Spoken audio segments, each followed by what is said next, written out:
gitu. Jadi objek ini termasuk ini ya untuk ini kayak untuk di OOP gitu ya. Jadi nanti akan digunakan juga di functional programming. Nah, kemudian yang ketiga itu kita akan mengenal tools seperti NameTuple, kemudian Frozen Data Class, dan Persistent Module. Dan yang keempat itu kita akan eh, menggunakan ya sintaks-sintaks ya untuk menghindari eh, kelas stateful melalui desain yang bersih dan efisien. Nah, gimana cara ngedesainnya nanti itu seperti apa nanti kita coba. Oke, jadi outline-nya itu ada 8 ya. Jadi nanti ada latihan yang akan saya berikan pada kalian itu sebagai tugas nanti, tugas yang dibawa rumah. Kemudian eh, sisanya itu ada 7 poin ya yang akan kita bahas hari ini. Pertama itu dari pendahuluan, kemudian dari tapelnya, terus kemudian name tuple menggunakan data class, kemudian inisialisasi objek kompleks, lalu menggunakan pustaka persisten untuk data immutable, gitu ya. Seperti itu. Lalu yang terakhir kita akan coba dengan studi kasusnya itu di perhitungan korelasi Spearman. Nah, kenapa kalian harus belajar ini? Karena di data science itu untuk menggunakan beberapa programming untuk memproses data processing itu biasanya kita emang lebih lama gitu ya. Karena lebih lama, karena tadi kita harus membangun algoritma yang sesuaian dengan dataset yang kita punya gitu.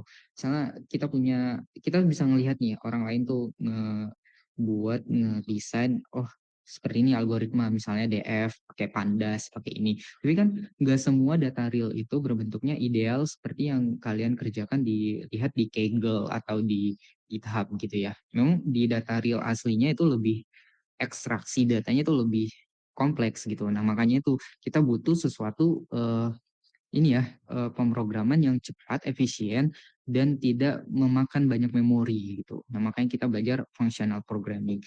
Nah, di functional programming yang kalian bahas sebelumnya itu kan kebanyakan menggunakan fungsi gitu ya, fungsi yang def. Ini ada apa ini?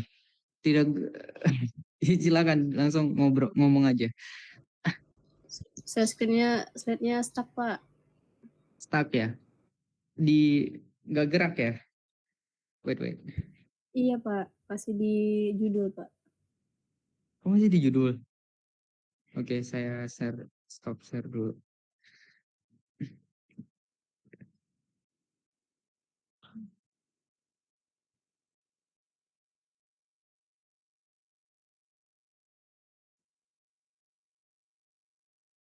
Ini udah kelihatan. Sudah, Pak. Oke, kita balik lagi ya. Oke, jadi di outline-nya ada 8 tadi ya.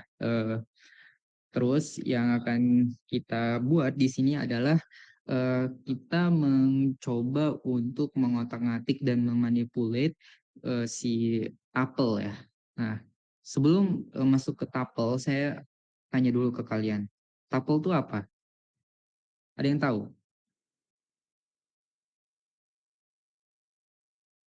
Ayo, silahkan jawab. Tuple di pemrograman Python itu apa ya?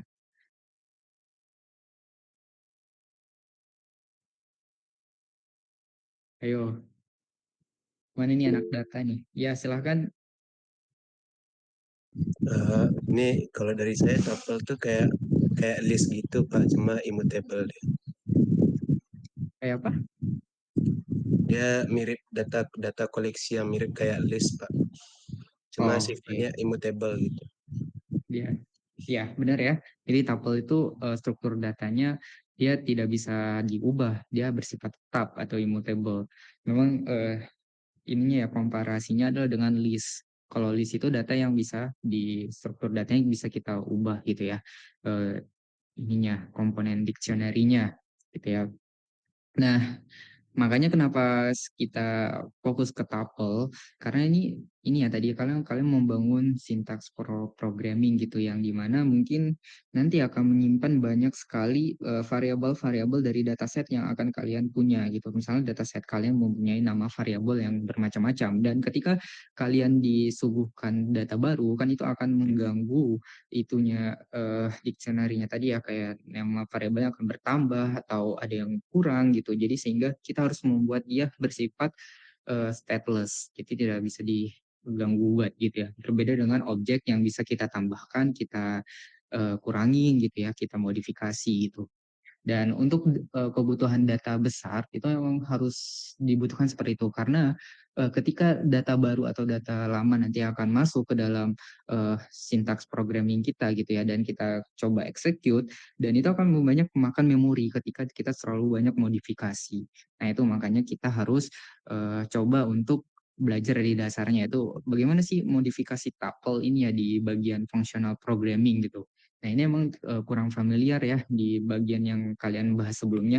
Nah, review minggu lalu tuh kalian kan membahas rekursi dan reduksi. Dan di mana itu rekursi ini bisa memanggil dirinya sendiri gitu kayak untuk tree atau fraktal itu untuk fleksibilitasnya. Sedangkan reduksi itu menggabungkan elemen list gitu ya kayak untuk contohnya itu di sum atau max atau produk dan kalau misalnya rekursi itu dia lebih ke faktorial Fibonacci yang lebih bertingkat gitu ya.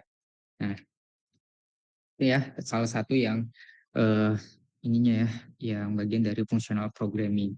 Nah, kita masuk ke yang pertama dulu nih, pendahuluan stateless vs stateful object. Sebenarnya apa sih perbedaannya dari stateless dan stateful object? Sedang stateless itu tidak menyimpan perubahan data internal. Jadi dia tidak bisa diganggu karena dia bersifat stateless, artinya dia tidak bisa di ini ya ditambahkan atau dikurangkan atau dia bersifat tetap gitu. Nah, kalau stateful object, sekarang kita membuat objek atau class di sebuah programming gitu ya kayak misalnya kita mau mengeksekusi suatu program apa ya fungsi gitu. Nah, kita buat misalnya untuk biodata gitu. Nah, biodata ini kan mungkin ada beberapa komponen misalnya 10 gitu, 10 komponen. Nah, kalau misalnya kita kurang nih, tiba-tiba kita butuh komponen baru. Nah, kalau di objek itu kita bisa nambahkan gitu ya, memodifikasinya sehingga dia itu akan masuk gitu ya ke data internal dan kemudian stateful object-nya emang didesain untuk paradigma OOP gitu ya, yang lebih dinamis gitu ya, yang bisa berubah sesuai dengan kebutuhan dan untuk keperluan manajemen keadaan dan sinkronasi pun juga itu lebih stateful object itu lebih ini ya fleksibel gitu ya. Sedangkan kalau stateless object yang dimana dia sudah ditetapkan itu biasanya digunakan untuk ya komputasi yang besar gitu ya untuk misalnya lebih ke paralel atau ya untuk di change gitu ya ada satu komputer dan satu komputer yang lain gitu dan program yang satu dan program yang lainnya gitu ya sehingga dia lebih ini ya lebih stabil gitu dibanding dengan uh, stateful object. Nah, kemudian contoh yang bisa kita lihat itu salah satu dari penggunaannya adalah name tuple dan frozen data class. Dan sedangkan yang stateful object itu kelas biasa yang bisa kita bangun sendiri gitu ya, sesuai dengan kebutuhan yang kita mau gitu. Misalnya tadi biodata, person gitu, isinya ada uh, variabel nama, NIM gitu, kemudian ada jenis kelamin misalnya terus kemudian lagi banyak lah dan sebagainya di biodata list di variabel tersebut ya. Nah, kemudian tujuan penggunaan objek stateless ini adalah untuk meningkatkan keterbacaan dan kejelasan struktur data. Nah, kita ini emang ini ya takut karena komputasi daya komputasi atau penggunaan komputasi yang terlalu besar untuk mengolah data yang besar, kita takut terlalu overfull gitu, terlalu berlebihan gitu. Sehingga kita harus tahu dulu nih sebenarnya kebutuhan kita untuk membaca data itu yang seperti apa tadi ya, yang kita batasin gitu. Memorinya itu segini, slotnya itu harusnya segini gitu. Jadi kalau misalnya dia lebih dari sini ya kayak error gitu, ada error, jadi errornya jelas gitu. Tidak ada penambahan atau tiba-tiba ini device-nya jadi memanas gitu sehingga terjadinya consolidating atau dan lain-lain ya. Nah, kejelasan struktur datanya itu juga sudah rapih sehingga kita tidak perlu repot untuk ini ya menambah atau memberikan dampak yang lebih buruk lagi karena kan sini udah membuat ini ya memorinya sekian. Jadi kalau misalnya struktur datanya nggak tetap gitu, jadi kayak nanti tidak seimbang dia tidak balance. Makanya kita harus punya kejelasan struktur data. Kemudian memudahkan pengujian unit karena tidak memiliki efek samping. Efek samping ini kayak misalnya ada log-log yang akan muncul ya ketika dia kita uji coba gitu. Kemudian ada kalau selanjutnya itu ada selaras dengan paradigma fungsional Python modern. Ya memang functional programming ini ya sangat sudah ini ya kayak untuk penggunaan big data itu udah harus ini ya standarnya gitulah kalau kalau di ini ya di internasional gitu bisa digunakan sebagai alternatif terhadap kelas OOP biasa. Nah, selain dia jadi bersifat fungsional, dia juga bisa kita jadikan sebagai OOP biasa gitu. Tapi ya tadi dengan sifat yang immutable, tidak bisa berubah. Ya walaupun dia itu sebenarnya objek juga gitu ya. Nah, kita kembali lagi ke kompleks status objek atau objek kompleks tak berstatus adalah struktur data yang kompleks yang tidak menyimpan state internal yang berubah-ubah. Dia hanya tetap, dia sudah ditetapkan dan dia tidak akan bisa diganti atau dirubah. Kemudian tidak memiliki efek samping atau side effects kayak ya tadi ya keluaran eh, yang akan mengakibatkan ke perangkat-perangkat lainnya gitu. Kemudian ideal untuk digunakan dalam pemrograman fungsional. Nah, karena dia sifatnya yang tadi immutable, akhirnya si kompleksitas objek ini dimasukkan ke dalam paradigma pemrograman fungsional. Walaupun sebenarnya kita secara eksplisit tidak bisa mengatakan bahwa oh ini kayaknya nggak fungsional banget deh kayak ini fungsional nggak ya gitu. Padahal sebenarnya dia tuh sangat berguna gitu untuk paradigma ini pemrograman fungsional karena data disimpan dalam bentuk immutable dan diproses melalui fungsi tetap ada fungsi yang bekerja di situ. Oke. Nah, konsep dasar kita balik lagi ke konsep dasar dalam functional programming.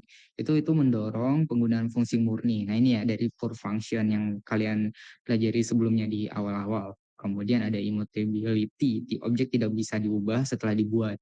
Kemudian yang ketiga itu adalah statelessness, tidak menyimpan status internal yang berubah-ubah. Nah, ini yang akan mengakibatkan crash nanti ya kalau terlalu banyak perubahan dan kita terlalu menumpuk sehingga eh, akan berantakan ya nanti ketika kita mencoba untuk membangun atau mengolah data gitu.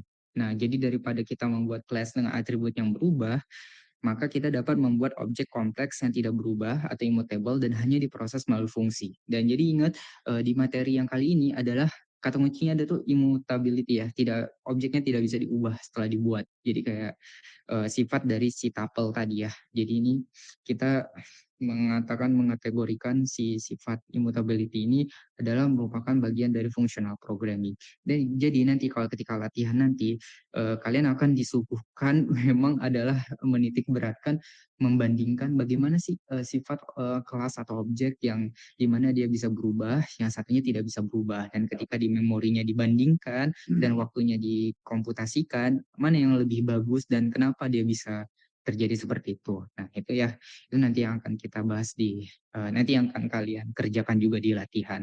Ya. Nah, kemudian yang pertama itu adalah menggunakan tuple untuk menyimpan data.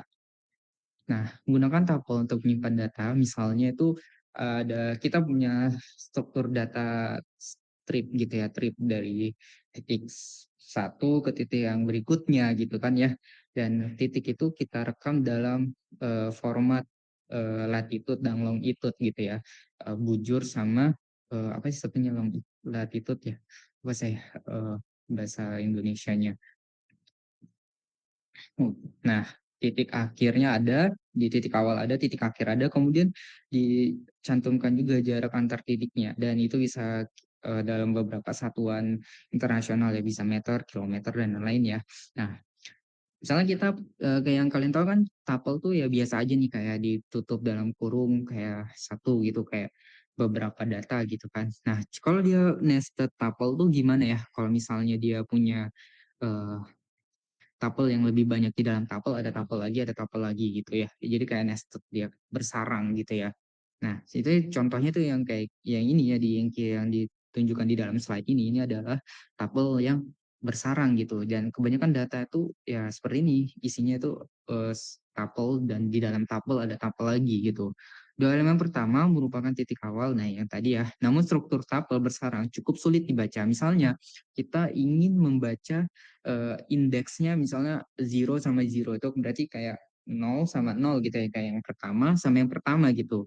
Yang bagian tapel pertama dan tapel yang pertama gitu. Jadi kayak setelah dilihat programming ini sulit gitu kayak menjelaskan makna dari indeks 0 sama 0 ini. Sehingga ini kayak jadi masalah gitu kayak oh ini kayaknya gimana ya cara bacanya ya si tapel ini gitu ya. Membingungkan saat struktur semakin kompleks dan butuh cara yang lebih deskriptif dan lebih jelas yang dibutuhkan ketika kita punya data seperti ini. Nah, memang ini refleksi dari data-data yang memang kita hadapi di kehidupan nyata gitu ya, di real time-nya ya, real datanya itu seperti apa itu seperti ini ya.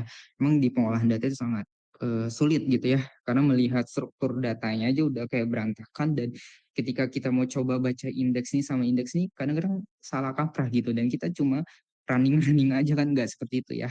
Jadi ada maknanya di situ, ada tata caranya, gimana cara baca si struktur data si tuple ini gitu ya.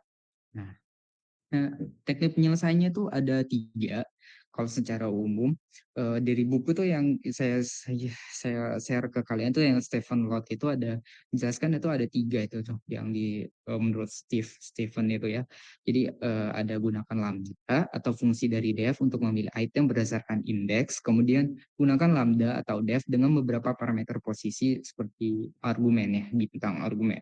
Gunakan name tuple untuk item dengan nama atribut atau indeks. Nah, yang ketiga itu adalah name tuple. Name tuple ini suatu modul ya yang nanti akan kita bahas ya selanjutnya.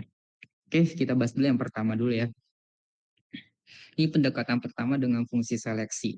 Nah, mengambil nilai berdasarkan indeks. Misalnya kita buat sebuah variabel lagi nih, misalnya variabel nih start, terus kita tadi kan kita bilang gunakan lambda atau fungsi dari def gitu. Jadi kita sekarang gunakan lambda nih. Lambda terus nilainya like. Nah, like itu di indeks pertama misalnya gitu ya. Kemudian yang terakhir itu adalah like yang dengan indeks yang kedua gitu dan distance itu like yang kedua gitu ya. Yang ketiga, maaf. Terus latitude tuh kita simbolkan dengan PT ya, PT kemudian indeksnya 0, kemudian yang kedua itu indeksnya 1 itu longitude gitu.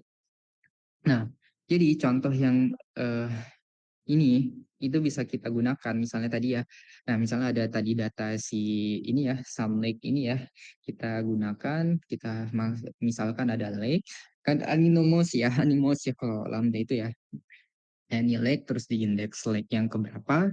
Kemudian kita coba print gitu ya, latitude start sum lake gitu. Outputnya akan muncul ya 37. Nah, ini 3754 nih yang pertama ya yang pertama. Nah ini yang dicontoh penggunaan. Ini kan lebih deskriptif dibandingkan indexing langsung gitu terhadap struktur data yang ada. Nah type hints pada lambda ini juga bisa kita gunakan nih di lambda.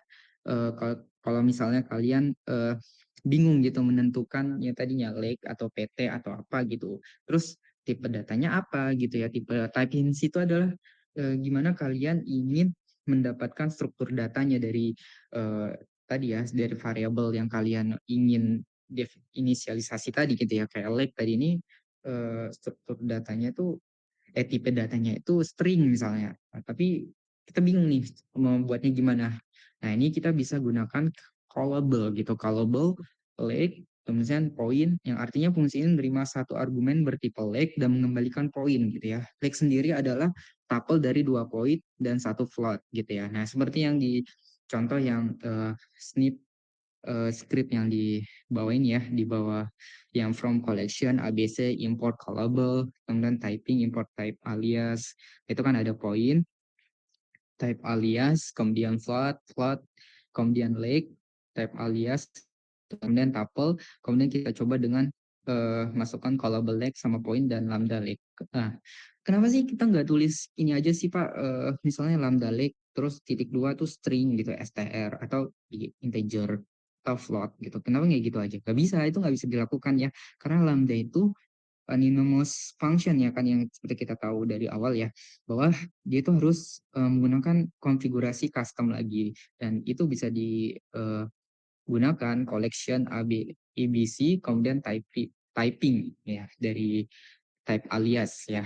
Nah, ini harus digunakan gitu ya untuk konfigurasi si lambda tadi. Karena kita nggak bisa coba langsung kayak misalnya fungsi biasa gitu ya. Misalnya kita buat def terus ada x itu kita definisikan tipe datanya string atau float gitu ya. Ini nggak bisa langsung gitu. Nah, ini ya perbedaan yang di cara pertama. Nah, alternatif pakai def fungsi lebih untuk fungsi lebih terbaca. Nah, ini juga bisa ya. Kita bisa menggunakan fungsi biasa untuk membuatnya lebih jelas. Misalnya kita buat start, kemudian itu leg, dan x, dan point, dan return ke indeks yang pertama. Ya, pendekatan kedua dengan beberapa parameter posisi atau ada argumennya daripada harus tahu leg 0, leg 1, leg 2, kita bisa buat fungsi lambda dengan unpacking menggunakan bintang ya. Unpacking ini kayak kita buat dia lebih terurai lagi gitu ya dari si lambda dari. Nah, tapi ini jadi lebih rumit gitu ya. Apalagi kalau misalnya saya punya data yang lebih banyak gitu. Jadi kayak aduh, saya buat lambda dulu, saya buat def dulu. Kayaknya rumit banget gitu ya. Kenapa nggak sih saya buat objek aja gitu ya. Nah, itulah akhirnya ada cara teknik yang ketiga gitu ya. Tadi kan yang pertama itu adalah teknik fungsi seleksi ya dengan lambda, kemudian dengan def gitu. Kemudian bisa alternatif yang dengan argumen gitu ya, dengan beberapa parameter posisinya kita tempatkan satu persatu gitu melalui fungsi def ini ya. Nah, kemudian pendekatan yang ya tadi masih lanjut ya. Pendekatan kedua itu ya ini ya, kita lihat coba nih. Ada parameter bintang, kemudian kita ada start and distance, kemudian itu masuk ke start gitu ya. Nah, ini kayak dibuat lagi gitu ya. Kayak dia tuh menandakan oh yang start S ini itu tuh isinya ada start, ada end, distance, kemudian start gitu. Isinya start, pokoknya dia dari si variable start tadi. Yang ini loh, di contoh ini. Nah, ketika cara pakainya kita buat sumleg-nya lagi nih. Misalnya kita ada data nih sumleg-nya nih 39 yang ini ya tadi ya. Misalnya ini adalah data angkanya gitu. Terus kita print long input S. Kemudian kita tandai kita maunya yang di bintang start, dia di bintang elang input, kemudian di sumleg dibintangin lagi gitu. Jadi outputnya minus 7633 nih, di 7633 ini di elang input gitu ya. Tapi ini kayak semakin membuat bingung gitu, kurang intuitif dan sulit dilihat gimana kesalahannya kalau misalnya ada error gitu ya. Apalagi kalau misalnya datanya akan semakin banyak gitu. Ini kalau misalnya untuk percontohan aja ya, atau dengan data yang sederhana, atau data-data yang tidak terlalu rumit, itu akan sangat membantu gitu. Jadi kita tidak perlu repot-repot membangun object class, name tuple, atau frozen class. Kita tidak perlu, kita langsung aja dengan parameter posisi ini gitu ya, kita oh ini posisinya kita giniin aja nih, kita bintangin gitu start S kemudian sumleg. Tapi ya jangan lupa kalian buat dulu ininya dulu ya, pendekatan pertama dulu baru kalian buat pendekatan kedua ini gitu ya. Tapi itu kayak semakin membuat bingung ya. Ya itulah akhirnya dikembangkan lagi ya cara lainnya, yaitu dengan menggunakan tuple. Oke, sampai sini masih bisa diikutin. Masih Pak. Oke ya, masih ya. Oke ya, tadi kita masih berkutik ke dalam si tadi ya, si bagian tuple tadi ya, tuple nested tadi. Nah, akhirnya dengan problematika yang tadi yang muncul adalah dengan ini ya tadi pemilihan indexing, terus pembuatan fungsi baru seperti kita mau mendapatkan eh, ini ya tepat sasaran data mana yang ingin kita tunjuk gitu, kita refer gitu ya, kita gunakan itu yang mana gitu. Akhirnya muncullah si name tuple ini. Nah, apa itu name tuple? Name tuple itu adalah cara untuk membuat struktur data yang seperti tuple itu lebih jelas dan struktur. Makanya dia ada kayak alias name gitu. Kita memberikan nama ke tuple. Nah, karena setiap elemen memiliki nama dan bisa diberi type hint. Nah, itu ya. Tadi ya ke ujung-ujungnya adalah bagaimana si struktur data dari tuple tadi itu yang isinya berbagai banyak tipe data itu bisa tepat sasaran gitu. Jadi kita tidak salah memanggil si elemen yang ada di dalam tuple tadi ya, dictionary-nya gitu ya, untuk bisa kita gunakan.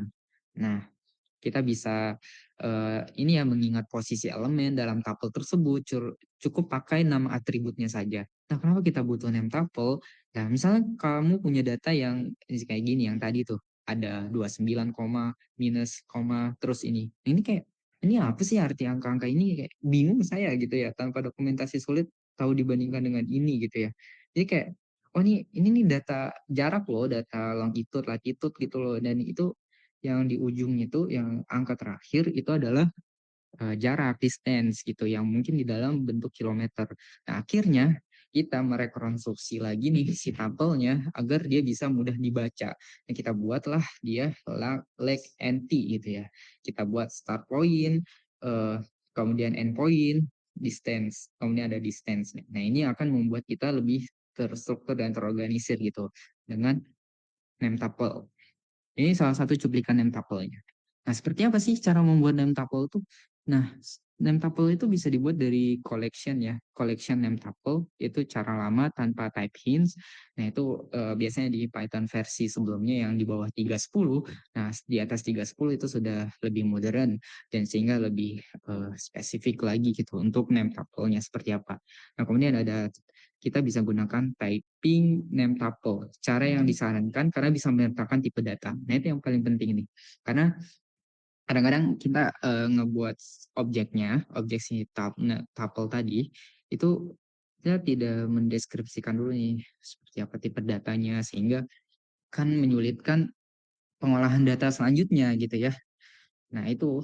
Nah, kita lihat nih cara membuatnya nih dari from typing import name tuple. Nah, kita panggil si modul name tuple-nya dengan kita ambil fungsi typingnya ya, objek typingnya. Nah, kita buat class point entity itu objek point entity, kemudian name tuple, kemudian biasanya ada nama variable, kemudian ada tipe datanya. Tipe datanya adalah float. Nah, inilah yang akan kita memperjelas struktur data kita tadi ya yang akan kita olah gitu ya si tuple tadi. Kemudian ada lag empty dengan name tuple start point empty, kemudian end point dan distance float gitu ya. Nah, ini ya ada point, ada leg gitu ya. Leg ini kayak titiknya gitu ya, titik dan jaraknya gitu. Nah, mengakses datanya itu mudah. Kita tinggal first leg itu misalnya kita buat first leg gitu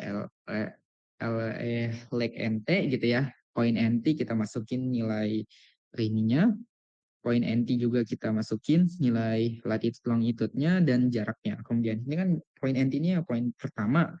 Yang pertama nih yang point NT kedua yang ini. Nah, tinggal kita print nih first leg start latitude, outputnya udah mudah. Lebih mudah kan daripada leg index 00 yang sebelumnya gitu ya. Kita panggil index 0 kemudian 0 lagi gitu di titik keduanya gitu. Itu akan lebih sulit kan ya kayak lebih membingungkan. Nah, dengan cara name tuple ini akan lebih mudah gitu.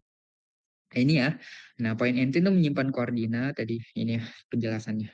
Sampai sini bisa dipahami dengan bagaimana kita membangun name tuple.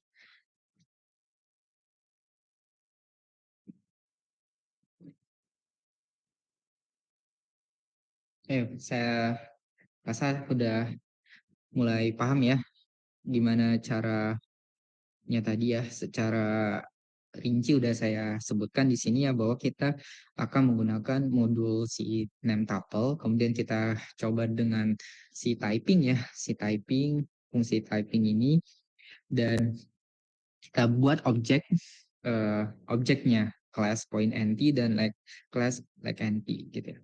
Ini kalian udah dapat struktur data, udah belajar ini kan ya, kalian udah belajar membuat objek kan tahun lalu ya, tahun lalu kan ya, gitu semester lalu. Kalau jika udah berarti familiar ya sama cara membuat objek ya di Python. Oke, kita bisa langsung ke contoh fungsi dengan name tuple. Misalnya kita ingin mengambil data dari CSV, lalu mengubahnya ke poin. Nah, ini yang kebanyakan bakalan dilakuin oleh data science ya. Jadi emang mereka ngambil data, kemudian, nah ini ya, generator udah belajar kan? Di yield generator, sudah kan ya? Nah, ini nanti masukin ke fungsi float longitude sama longitude ya, latitude sama longitude, kemudian ada row, terus ada iterable.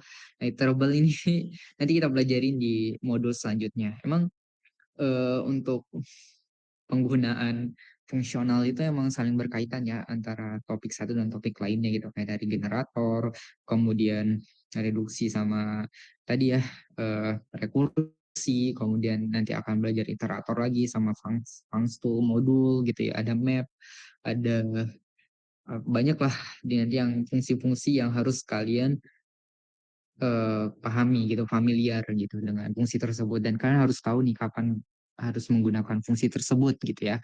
Nah, gunakan name tuple bila data tidak berubah. Bila butuh data yang lebih bisa diubah, gunakan data class atau frozen true gitu ya. Nah, sebenarnya ini ada muncul istilahnya, jadinya name tuple sama dengan tuple plus nama atribut, kemudian plus type hint dan metode. Dari sini ada yang bisa menjelaskan nggak kenapa name tuple itu bisa isinya ada 4 komponen ini gitu? Sebenarnya definisi dari maksud dari name tuple ini, apakah si name tuple ini adalah modul yang dimaksud, apakah atau objek stateless-nya? Ada yang bisa menjelaskan ulang kenapa name tuple plus nama atribut plus type hint dan method plus method ini disebut dengan name tuple yang merupakan dari bagian dari objek kompleks tabel status tadi gitu ya, atau kompleks objek stateless. Ada yang bisa menjelaskan? Ada yang sudah nangkap sampai di sini?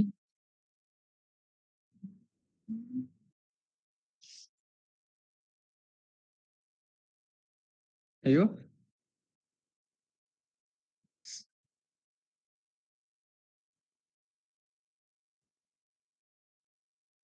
Nah, kita harus mengobrak-abrik lagi ya Visual Studio Code-nya.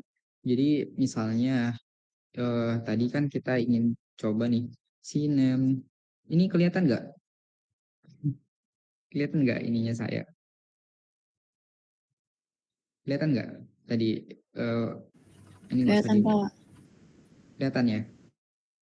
Nah, gini mungkin kelihatan ya.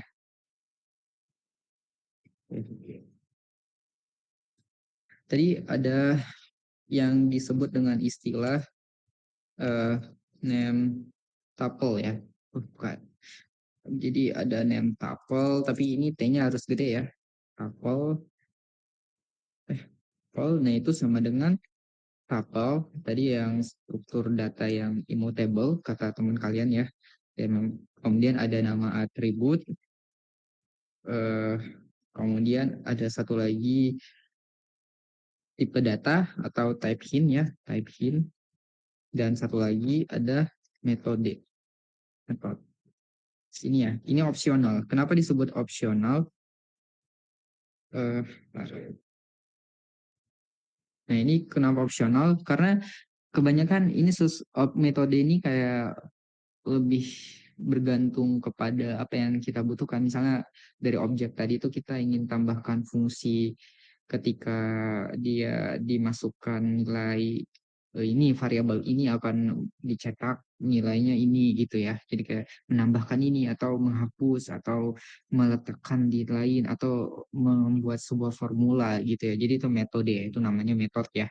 Nah, ini merupakan eh, yang di atas ini merupakan kompleks kompleks objek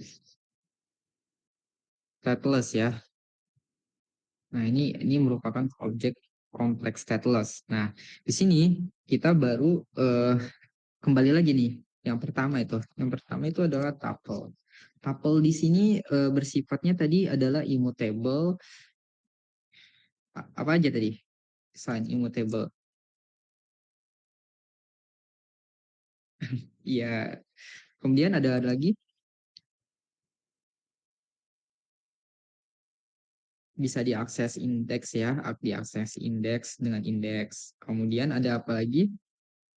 Tidak bisa diubah, iya, immutable.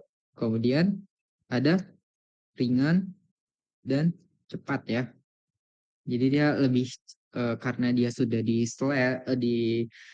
dislotkan untuk beberapa memorinya, beberapa struktur datanya. Jadi dia lebih ringan dan cepat, tidak terlalu terlalu berat gitu ya, membawa semua ke dictionary yang misalnya yang sudah ada di komputer itu gitu ya. Ini kan emang kita berhubungan programming dengan hardware-nya ya, jadi emang ini ada hubungannya gitu. Jadi kalau kita mendesain algoritma yang lebih ringan, maka prosesnya akan lebih cepat gitu. Oke, misalnya kita punya data nih, data kita ini dalam tuple gitu ya. Nih, tuple nih. Kemudian kita coba tipe datanya adalah string gitu. Misalnya namanya science data gitu ya. Nah, science data ini eh, adalah ada angkatan 23 gitu ya, yang sedang eh, ini ya di pertemuan ini bahkan angkatan 23. Nah, kemudian kita coba cara yang tadi ya, cara yang indexing tadi, ini print data 0 gitu ya. Ini cara indexing ya, ini cara index. Kalau cara indexing eh, ini akan cepat ya. Pasti akan muncul nih science data. Oke. Itu ini tuple. Ini tuple. Untuk yang kedua, itu kita coba dengan nama atribut kan. Nah, nama atribut. Nah, ini baru kita coba dengan tadi ya, from typing import name tuple ya. Nah, kemudian kita buat nih objeknya class namanya apa? Misalnya person gitu ya. Person. Salah. Klik person. Kemudian kita coba name tuple. Nah, ini ya. Ada name, ada age misalnya. Tapi ini misalnya kita nggak bukan age, misalnya angkatan gitu ya, angkatan INT gitu. Nah, ini adalah nama atributnya, name ini adalah nama atributnya. Kemudian yang tadi plus type hint tadi itu adalah stringnya ya, tipe datanya. Jadi saya buat sini.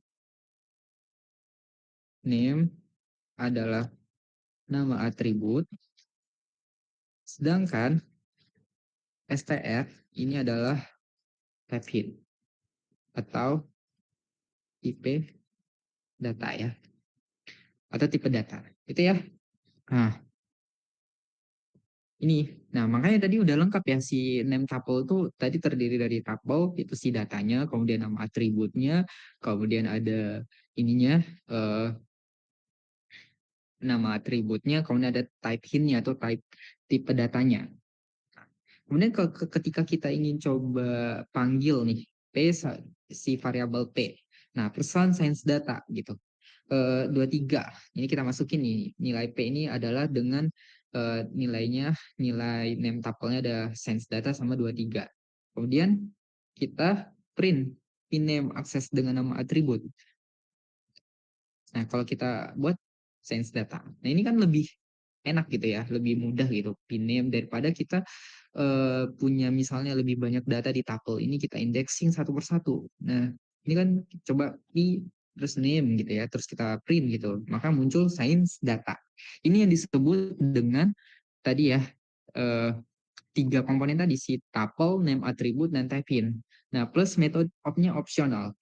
Kalau tambah ini bisa nggak ya kita nambah metode? Bisa nih, misalnya kalau kita tambahi ada metode di sini. Nah, ini apa yang mau kita tambahin? Misalnya fungsi gitu, grid misalnya. Nih, self, ini ya udah muncul ya, ini karena AI ya. Jadi ya, self, kemudian return hello, my name, self name, kemudian from angkatan gitu. Nah, coba kita panggil nih si print grid tadi ya dengan akses metode, dengan menggunakan metode. Itu seperti apa? Coba kita running lagi. Ini akan muncul seperti ini dan lebih mudah gitu ya. Gitu ya, ketika kita punya tadi ya, punya tuple tadi ya, isinya science data dan from batch 23 gitu, from angkatan 23 gitu ya. Nah, seperti ini ya. Ini kemudahan menggunakan functional programming dengan name tuple. Sampai sini udah paham dengan maksud complex object stateless dengan name tuple? Bisa dipahami? Gimana ya? Di tempat gue kan gitu ya. Udah paham atau masih bingung?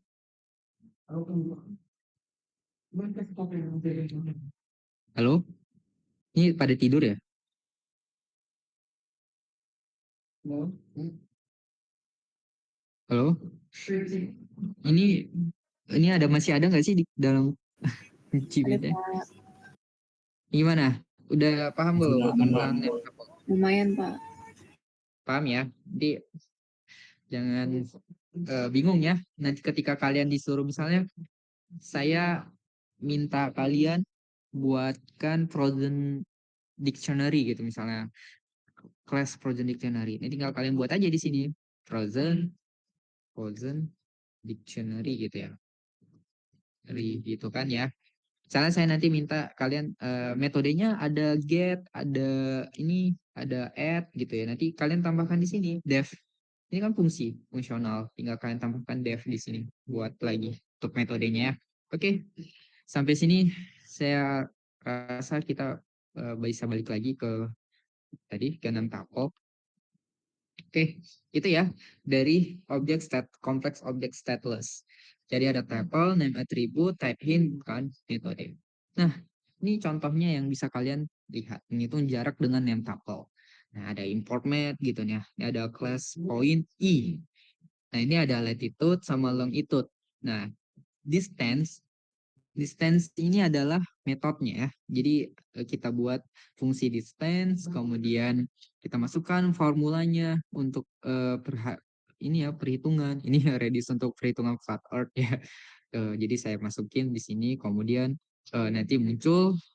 Terus penggunaannya tinggal kalian buat P1 misalnya titik 1 sama titik 2 ini. Ini ada data dalam bentuk tuple gitu ya. Kemudian kalian print P2, maka jaraknya akan muncul nih outputnya 0,0001 gitu. Gitu ya. Atau kalian bisa coba si metodenya nih, apply distance method of data start object nih. Misalnya ada start di poin ini, kemudian selesai di poin I dengan latitude sekian. Kalian bisa ngitung nih dengan start, kemudian end, kemudian kalian gunakan fungsi round. Round ini adalah membulatkan ya, membulatkan si start distance dengan end gitu. Ini ya kita masukin apa? Maaf tadi ininya fungsi ininya ya si distance-nya ya, start, distance, end, kemudian 4. Kemudian akan muncul nih like start sama dengan start nggak, benar nggak, true. Like end sama dengan end nggak, benar gitu. Dan distance-nya berapa, kita cek 38. Seperti itu ya. Ini menghitung jarak ya tadi ya, menghitung jarak. Kemudian ada contoh lainnya itu seperti kalian bisa lihat ini ya, GPS gitu ya. Misalnya bayangkan kamu sedang dalam perjalanan darat menggunakan GPS. Tugas kamu adalah mengkonversi data koordinat mentah menjadi struktur data yang rapi, lalu melihat hasil visualisasi perjalanan di peta. Nah, di sini nih ada datanya, variabelnya yaitu kita akan buat kelasnya tadi, point NT, kemudian leg NT, dan kemudian trip. Trip ini adalah catatan lengkap dengan perjalanan NT. Nah ini ya, contoh misalnya ada titik di koordinat A, titik B, C, D gitu. Atau saya buat dalam titik 1, 2, 3, 4 gitu ya. Coba saya ubah nih. A, B, C, D atau 1, 2, 3, 4 gitu ya. Ada titik ini, kemudian ada longitude sama latitude-nya gitu ya. Nah, kemudian penyelesaiannya itu caranya kita definisikan dulu struktur datanya. Jadi ingat ya, ketika kalian tadi diminta nih, kalian ada mengukur suatu jarak dari titik satu ke titik berikutnya, kemudian data tersebut kalian simpan dalam bentuk tuple gitu ya. Nah, penyelesaiannya tuh kalian tinggal bisa membuatnya dengan bentuk class gitu ya. Point NT, kemudian class untuk like NT gitu ya. Dalam nautical miles. Nah, ini kan yang tadi ya, ada name tuple, ada nama variable sama type hint gitu ya. Ada tipe datanya gitu. Latitude sama longitude itu float, dan distance juga float gitu ya. Dan start sama end itu nama variabelnya itu merupakan bagian dari kelasnya si point NT gitu ya. Karena dia ambil dari latitude sama longitude-nya dari point NT. Nah, kemudian kita buat like NT-nya gitu ya untuk menghitung jaraknya. Jarak misal dari awal sampai akhir gitu ya. Kita menggunakan fungsi hover sign. Hover sign ini ada rumusnya ya. Nah, ini untuk menghitung jarak itu menggunakan hover sign gitu. Misalnya ini longitude sama latitude-nya nih. Kita hitung nih dari met radians, kemudian ada radians yang kita masukin nih nilai radians dari latitude sama longitude gitu ya. Kemudian kita coba kurangkan latitude sama longitude-nya dan kita gunakan si variabel A ini untuk menghitung ya tadi kita bagi dua terus kita pangkatkan, kita kasihkan cos. Nah, ini hover sign ya. Ada fungsi cosinus sama ininya ya. Jadi kayak jangan kalian langsung mengukur misalnya oh titik ini sama titik ini ya gimana mengukur jaraknya itu kan ada fungsinya ya. Nah, itu makanya ada pengetahuan lebih umum lagi gitu ya kayak kalian harus lebih mencari lagi nih real apa ya referensi lagi lah gimana cara menghitung data tadi gitu ya. Jangan kita tahu data tapi kita nggak tahu cara ngolahnya gitu ya. Nah, seperti itu ya. Nah, yang ini kita ubah dulu koordinat jadi objek point NT, kemudian definisikan fungsi jarak cover sign. Lalu kita hitunglah tadi tripnya ya. Ini ya, sudah saya iniin ya, saya urutkan ya, definisikan dulu strukturnya, kemudian definisikan raw koordinat ini dalam bentuk tabel, kemudian kalian ubah koordinatnya menjadi objek. Nah, ini kemudian definisikan fungsi jaraknya, lalu buat like ending. Jadi kalian susun satu persatu akan dapat nih ketika kalian simulasikan kira-kira berapa nih jaraknya ketika saya punya raw koordinat sebanyak ini gitu ya. Nah, kalau contoh dengan data CSV itu gimana? Kamu sedang melacak suhu harian di kotamu selama 1 minggu. Nah, melalui situs suhu harian. Data ini terekam dalam format berikut. Misalnya hari Senin, sekian, Selasa, sekian, Rabu, sekian, Jumat, eh, ya segitu. Sampai hari Minggu gitu. Nah, ini ada muncul pertanyaan nih bagi orang awam nih yang nggak tahu data ini apa nih. Hari apa sih yang terjadi kenaikan suhu tinggi dibanding hari sebelumnya gitu kan. Nah, kalau misalnya kita dengan data yang cuma beberapa baris mungkin kita bisa tahu, oh ini data tertinggi itu eh, hari Jumat tuh tinggi 31 nih dari 27 dari hari Kamis tuh naik beberapa derajat sampai 31 nih. Ya, tapi kan belum tentu juga tuh ada koma-komanya ya 27,8 ke 31 terus 31 ke 30 turun turun lagi ke 28 itu kan beberapa selisihnya kan kadang kalau dia dalam bentuk desimal kayak gini kan kita harus memperhitungkan juga nih berapa angka dalam di belakang koma gitu ya. Kemudian kalau misalnya datanya banyak gitu, ada 100 baris atau 1.000 baris gitu, dia dihitung dalam setiap 1 menit sekali atau sejam sekali gitu ya. Nah, itu akan jadi menyulitkan kita kan ya. Tapi yang lebih bagus ketika kita punya data yang seperti banyak itu kita bisa langsung explore gitu ya. Langsung kita olah. Nah, kemudian dia muncul pertanyaan lagi gitu, hari mana sih terjadi penurunan suhu terbesar gitu? Berapa rata-rata suhu mingguan? Jika suhunya nyaman adalah antara 28 sampai 30, berapa hari yang berada dalam rentang itu? Nah, ini kan jadi kayak pertanyaan nih. Oh, ini statistik ini gitu. Kayak kalian langsung panik ke statistik ini kayaknya statistik. Tapi kan nggak langsung kita masukkan ke statistik gitu ya. Jadi kita harus buat dulu nih kayak pengolahan pre-processingnya seperti apa sebelum kita masuk ke statistiknya seperti apa gitu ya. Nah, misalnya nih kita coba nih kita definisikan dulu kelasnya. Tadi ada day, ada temperatur, kemudian ada lag-nya kita coba dengan titik awalnya misalnya awalnya itu ada Senin kemudian terakhir itu Selasa gitu kemudian balik lagi dari Selasa terakhirnya Rabu gitu ya. Nah gitu ya berapa change-nya gitu ya kita lihat perubahan dari si ininya eh, variabel-variabel tadi ya. Nah, kemudian kita definisikan fungsinya. Nah seperti ini ya yang udah saya eh, rangkum ya. kemudian kita bisa buat ke main programnya nih, langsung ke main programnya. Misalnya kita baca nih dari weather CSV nih. Tadi misalnya dalam bentuk CSV gitu. Nah, kemudian kita with length, kemudian masukkan points, kemudian analisis suhunya. Nah, kalau seperti ini kan jadi lebih mudah ya untuk menganalisisnya ya. Apalagi tadi ya complex objects stateless ini immutable gitu, cepat gitu. Jadi dia akan kerasa lebih cepat ketika kita ininya ya sudah mengetahui apa-apa saja komponennya tadi ya, si variable-variable name-nya tadi ya. Nah, kan akan muncul nih outputnya, analisis suhu, kemudian hari yang kenaikan suhu tertinggi itu hari Jumat, Friday, itu naik 33,2 derajat, kemudian turun di hari Minggu minus 2,5, kemudian rata-rata suhunya itu adalah 29. Kemudian jumlah hari dalam rentang suhu nyaman itu hari apa aja gitu, ada berapa hari jumlahnya, ada 4 hari gitu. Nah, kalau misalnya dalam 1 tahun ada berapa hari gitu, nanti jadi suatu insight yang bagus ya ketika kita punya data yang tadi yang banyak gitu ya. Terus kita olah dengan functional programming. Jadi nggak selalu mulu-mulu kalian langsung ini ya eh, mengetahuinya dengan tadi ya statistik atau langsung pandas gitu. Ya mungkin cepat aja, tapi kan dari segi analisis atau yang akan pertanyaan refleksinya atau diskusinya akan lebih banyak gitu ketika kita akan mencoba preprocessingnya ke bentuk apa aja gitu. Jadi ini emang nanti ininya ya bermuaranya ke eksplorasi data analisis yang mungkin kalian sudah pelajarin di statistika sains data ya. Nah, itu kan nanti akan ke sana. Jadi emang pertanyaan-pertanyaan ini bukan termasuk pertanyaan yang membangun model gitu, tapi kayak pertanyaan remeh-temeh gitu, kayak data ini sebenarnya apa sih, kita kenalan sih sama data ini isinya apa sih sebenarnya gitu. Nah, itulah yang perlu kita perlukan adalah tools-nya adalah functional programming. Itu ya. Nah, ini contoh kode visualisasinya ya. Misalnya kalau kalian udah masuk ke statistiknya, nih kelihatan nih.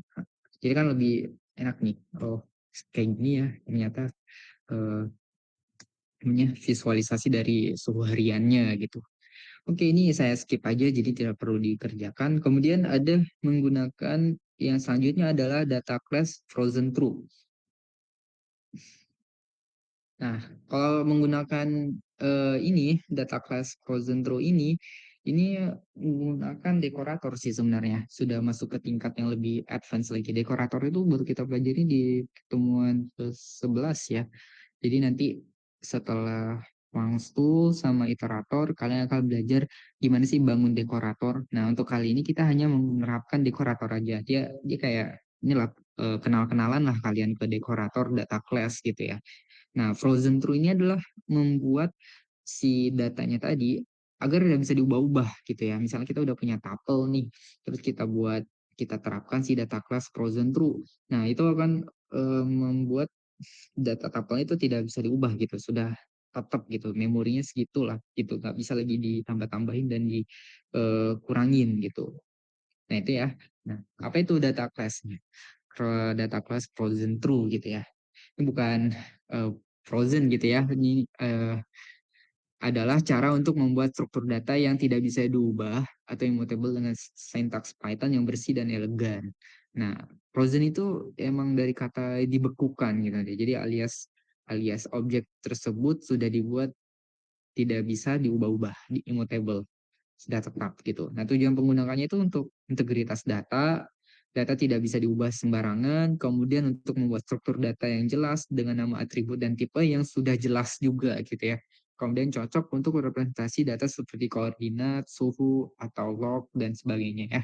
Jadi emang real time data-data dari sensor yang biasa digunakan di fisika gitu ya, atau teknik fisika, elektro, dan ini ya perangkat-perangkat sensor itu emang mereka tuh menyimpan datanya itu ya tadi ya harus tetap gitu. Jadi tidak bisa kita ubah sembarangan gitu. Jadi kita harus membuat data tuple yang sudah direkam oleh sensor itu harus freeze gitu, frozen gitu. Langsung dia harus dibekukan.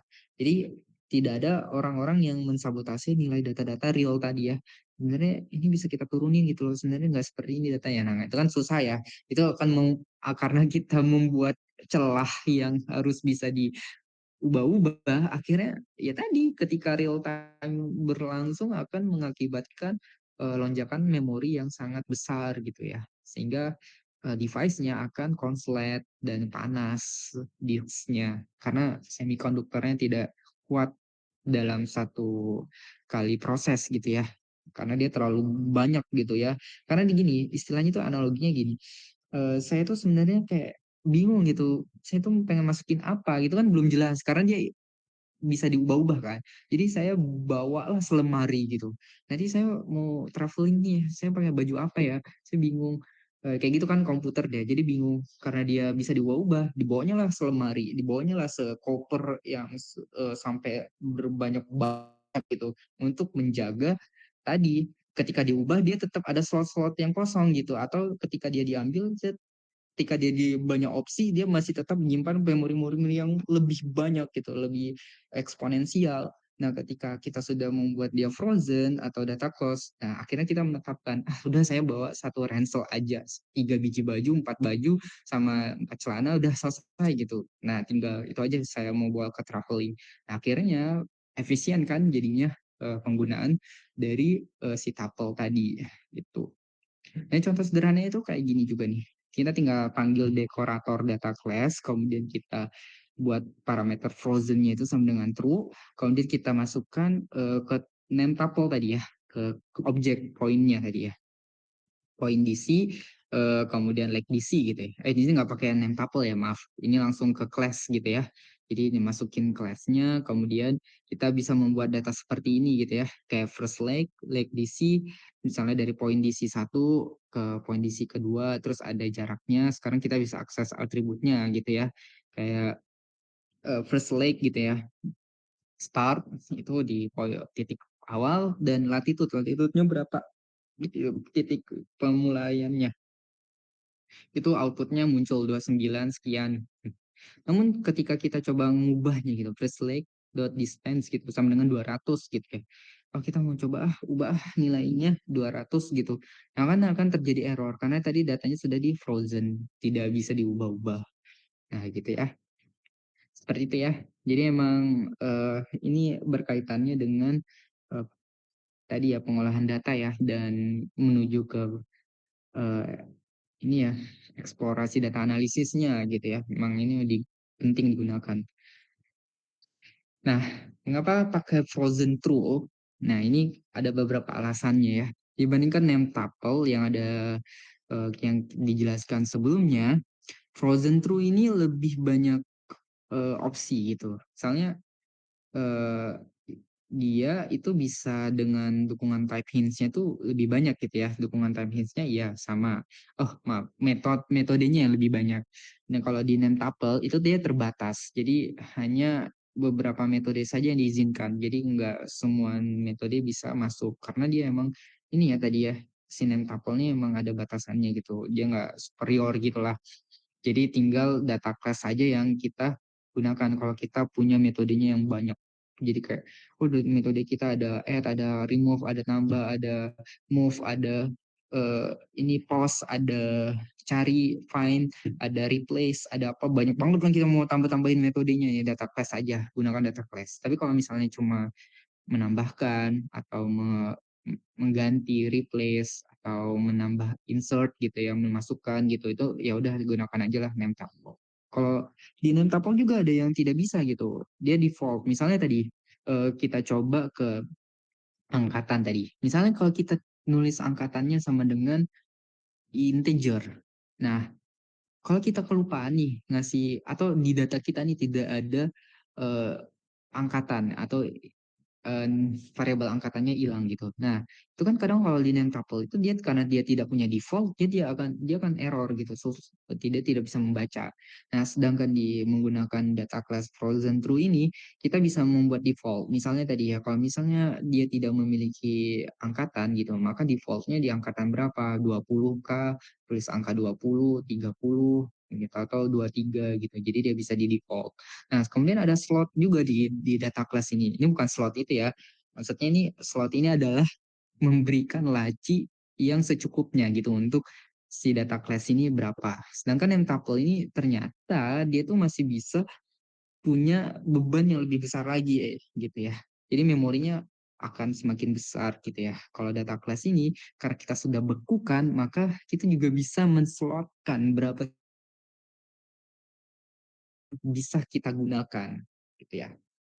Kalau diwariskan itu ya kayak ini ya, maksudnya diwariskan ini kayak ya tadi kelasnya itu yang name tuple sama data class ini kan sama-sama parent ya, parent class gitu ya. Jadi inherit dia bisa digunakan untuk selanjutnya gitu untuk di anak-anakan dari objek-objek yang lainnya itu bisa gitu. Itu yang maksudnya diwariskan.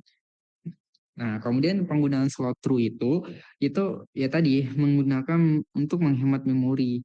Kita tuh bisa menggunakannya untuk konsumsi memorinya tadi agar dia dibatasi gitu. Ya karena kenapa tadi ya? Karena tadi ya nama variabel yang kita masukkan lewat name tuple itu kadang bisa bertambah. Kita kadang kan udah kita buat nih dia froze gitu ya, udah oh ini immutable nih name tuple. Tapi ketika kita butuh lagi nih si variabel baru, kita tinggal membuat name tuple-nya jadi lebih baru lagi. Misalnya kayak gini, misalnya kalian ngedit foto nih, terus fotonya kurang pencahayaan, saya kasih ini lagi lah cahaya gitu, atau saya kasih AI gitu, warna-warna di awan-awannya gitu, biar dia kelihatan golden hours. Nah, kan ketika udah kalian tambahkan gitu, sebenarnya foto kalian itu tuh memang nggak bisa menambahkan gitu kan, dia kan udah tetap gitu, itu foto kalian gitu. Ketika menambahkan, kalian itu menimpa gitu, menimpa hasil foto yang sudah ada gitu. Jadi ada pilihan opsinya itu simpan baru gitu, simpan salinan, salin simpan gitu ya. Nah itu isi name tuple tuh kerjanya kayak gitu. Ketika dia ditambahkan nama variabel baru lagi, dia akan menimpa lagi variabel yang sudah ada. Sedangkan kalau kita menggunakan eh, data class dengan frozen true dan slot true, kita akan memberi larangan untuk menambahkan tadi ya, menambahkan nama variabel tadi di dictionary-nya itu kayak gitu analoginya. Jadi sehingga dia akan ditahan. Oh nggak bisa, kita udah penuh nih, kita nggak memori penuh, nggak bisa kamu buat edit-edit foto lagi. Eh, ini Google Drive-nya udah 15 giga, nggak bisa lagi 15,000,1 nggak bisa, udah habis, nggak bisa ngedit pokoknya. Makanya kita udah oh nggak bisa diedit gitu ya udah berarti dia semakin ini ya semakin bagus gitu ya karena akhirnya udah ditetapkan nih sekian gitu data objeknya tadi sehingga ketika dia diparalelkan atau pengolahan datanya lebih besar dengan data yang lebih besar maka beban kerjanya nggak akan terlalu berat karena dia sudah oh ini bakal segini sih waktu dan jangka waktunya sekian gitu jadi udah frozen gitu kita udah tahu oh konsumsi memorinya tuh beberapa MB gitu sudah tahu pasti waktunya juga akan misalnya 5 menit gitu ya pasti udah bakal tahu seperti itu ya jadi begitu bedanya si penggunaan slot dan tidak menggunakan slot jadi sebenarnya data class juga bisa ditambah-tambah tapi ketika kalian membuat slotnya itu false dia tidak true kalau ketika kalian sudah nggak pengen ditambah-tambah gitu udah saya punya punya penyimpanan cuma 15 giga aja ya udah kalau lewat dari sini nggak boleh ya udah kalian buatnya true dia harus true dia udah dibuat true akan tidak ditambahkan lagi alokasi memori tambahan oke kapan menggunakan data class frozen true ketika struktur data yang sudah kita punya itu adalah tetap jadi dia tidak ada perubahan-perubahan apapun lagi kemudian kita ingin lebih ekspresif dari tuple biasa gitu kemudian type checkingnya juga lebih uh, detail dan komprehensif dan auto completion di editornya gitu sudah terlihat rapi sehingga kita tahu nih nama atribut ini nama variabel ini tipe datanya ini nama variabel ini tipe datanya float integer string double char gitu ya kita udah tahu semuanya nah, jadi ketika kita akses data berkali-kali dan kita tidak bingung ketika kita nanti salah masukin gitu misalnya oh ini tadi saya mengubah nilai di tapelnya tadi nilai si nama itu saya ubah jadi science data tadi nggak ada spasi ini ada spasi gitu biar lebih bagus aja, ternyata nggak bisa kayak gitu ya. Karena kita mencoba untuk menggunakan tools yang benar-benar dia sudah membekukan datanya. Jadi dia data tersebut ketika sudah ditangkap, di collection dari perangkatnya, data tersebut kemudian di-freeze, tidak bisa lagi diubah-ubah. Dan kemudian kita gunakan pengolahannya agar kita bisa mengakses berkali-kali data tersebut tanpa ada gangguan. Nah, ketika mengakses berkali-kali tersebut, itu akan membantu kita juga karena memori yang digunakan nggak terlalu besar kan, karena kita sudah membuat tools tadi itu menggunakan struktur yang frozen gitu, yang sudah dibekukan. Sebenarnya banyak banget sih istilah-istilah tentang membekukan si tuple ini. Saking banyaknya mungkin di paradigma-paradigma lain atau cara-cara lain, cara-cara unik itu akan muncul gitu kayak ya tadi ya ada list yang akan bentuknya kayak dictionary yang dibuat membeku gitu ya, dibekukan datanya atau seperti apa itu banyak banget ketika kita bergerak di bidang data engineer gitu ya, atau yang memang soal sehari-harinya memang pengolahan data di bagian tidak modeling gitu ya. Nah, ini ya yang saya ini ya tentang data class frozen true ini di bagian complex object stateless. Sampai sini masih bisa dipahami atau sedikit membingungkan atau pada tidur nih?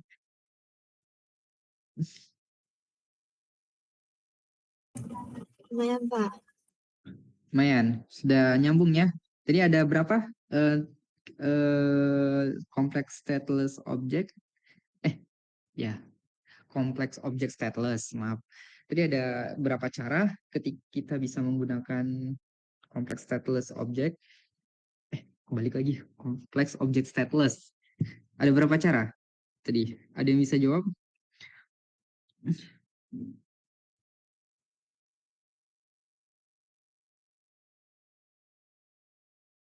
Tadi ada berapa cara untuk menggunakan complex object stateless atau objek kompleks tak berstatus ini? Yang pertama, menggunakan menggunakan apa yang pertama? Tuple bukan, Pak? Ekspresi, ya tuple itu ininya, datanya, struktur Enggak. datanya. Ya, Sama name tuple sama data class. Frozen oke itu. ya. Data class ya, data class. Oke, benar ya. Ada pertama kita menggunakan konfigurasi lambda atau fungsi. Kemudian yang kedua kita bisa menggunakan name class name tuple name tuple maaf saya name tuple. Kemudian yang ketiga itu data class frozen true ya. Nah, ini baru 3 nih. Kita akan masuk ke yang lebih modernnya lagi. Oke, ini ada studi kasus sih yang saya buat ke kalian nih, masukkan ke sini. Itu ada weather tracker, itu riwayat suhu harian, di mana kita ingin ini ya menganalisis data suhu harian menggunakan tadi ya menggunakan frozen data class. Nah, di sini sama sih sebenarnya strukturnya kayak yang sebelumnya. Kita buat dulu objeknya, objek class-nya, kemudian kita panggil dekorator data class-nya, kita masukkan parameter frozen true, kemudian kita coba masukin nilai si tuple-nya tadi ya. Ini dalam bentuk list ya, tuple-nya malahan. Weather data, lalu kemudian list, di dalamnya ada tuple gitu ya. Kemudian ada hitung suhu rata-ratanya. Kita masukkan metodenya ini untuk hitung rata-rata. Kemudian langkah keempat itu kita coba lihat statistiknya itu dengan suhu tertinggi, max, sama suhu terendah gitu ya. Nah, ini ya, ini salah satu contoh yang sama aja sih sebenarnya. Kalau bedanya tadi dengan yang tuple itu ya mereka menggunakan tadi import name tuple, sedangkan kalau di data class kita menggunakan data classless, data class dengan objeknya tadi tanpa name tuple ya, langsung ke nama variabelnya. Nah, kemudian kita masukin objek-objeknya, fungsinya, fungsi metodenya, kemudian kita simulasikan. Sebenarnya kita mau ngambil apa sih dari data tersebut gitu ya. Misalnya kita coba ubah datanya ini, misalnya si indeks 0 gitu ya. Kemudian temperaturnya sama dengan 35. Ini akan muncul error gitu ya, karena temperatur sudah di frozen datanya, jadi nggak bisa diubah. Walaupun tadi kita coba mengubah si ininya, si apelnya ya, si apelnya kita coba ubah gitu sama dengan 35, itu nggak, dia tidak bisa, dia sudah nge-frozen yang awal gitu ya. Nah, ini ya outputnya, kemudian nanti data suhu harian akan muncul Senin, Selasa, Rabu, Kamis, dan sampai Jumat, Sabtu gitu ya. Nah, kemudian ada lagi nih istilahnya yang dimana kita akan coba mengakses data si tuple tadi dalam bentuk CSV gitu. Misalnya kalau datanya objeknya lebih kompleks gitu, ya kayak gimana sih yang gunain propertinya, properti kelas-kelasnya gitu. Nah, konteks masalahnya itu kita sering kali dapati data ya, contohnya data cuaca itu dari sumber eksternal seperti APA atau file-file CSV yang tidak langsung cocok dengan struktur Python objek yang sudah kita buat. Nah, tadi ya ada objek kelas tadi udah kita buat nih, misalnya nama atributnya berapa gitu ya, tipe datanya apa, itu kadang agak lebih kompleks gitu kok. Ini beda gitu ya. Maka kita perlu melakukan transformasi atau memilih strategi untuk menginisialisasi objek. Nah, caranya itu ada dua strategi utama. Pertama itu adalah parser eksternal yang membuat data menjadi bentuk Pythonic. Nah, kemudian yang kedua itu kelas itu sendiri yang melakukan parsing dan konversi dari raw data. Nah, itu jadi ada caranya, ada dua. Nah, parsing itu sebenarnya apa sih? Parsing itu kayak kita menguraikan tadi loh, menguraikan data tadi ya, lebih banyak itu, lebih terurai gitu. Kita lebih bisa tahu strukturnya seperti apa dan aturan-aturan yang variabel nama atributnya yang seharusnya kita buat itu seperti apa. Kita pecah-pecah gitu. Nah, itu ya kayak istilah parsing dalam bahasa Latin atau parsion gitu ya, yang berarti bagian atau dari bagian-bagian kecil gitu ya. Nah, kemudian nih contohnya nih kayak kita coba aja nih studi kasus data cuaca, kan ini kayaknya kompleks ya, karena kita kan punya data cuaca yang kadang-kadang itu bentuknya kan CSV gitu atau JSON atau XML gitu kan, itu kan lebih kompleks ya. Nah, kita coba nih membuat, misalnya kita punya di bayangan kita tuh CSV-nya tuh ada date, temperatur, humidity, kelembapan atau location dan location-nya ya.